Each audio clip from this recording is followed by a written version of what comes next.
Abatuzze wekyalo bechwachwanye oluvannyuma lw'Omubbi okujja na basattira y'ekyalo n'ebisingawo ku ebyo byenkuleetedde mu mawulire gaffe amasu ku SMP Media 24. Maaso awo tugenda kuba twegattako alike ali mu kibuga Kampala agenda kuba ajja mu kanyomero kaffe akakatubagambeko maaso awo. Ate no principal w'essomero ly'amawulire erya Omukati naye tugenda kuba tumwegattako mu ngeri ya Zoom maaso awo. Naye kansooke nkulaga emitwe emikulu egikoze leero nkomewo nago mu bujjuvu. Emitwe gy'amawulire.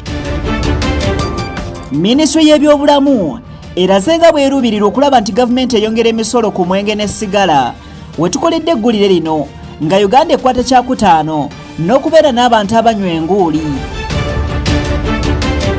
Gavumenti ya Uganda erina enteekateeka y'okuzimba amayumba ag'omulembe mu bifo eby'omugotteko. Abakulembeze ba Mukono municipality basazeewo enkola y'okukuuma bulungi bwansi. Akulira abakozi ba gavumenti mu disitulikiti y'e Mukono asanyukidde enteekateeka eno.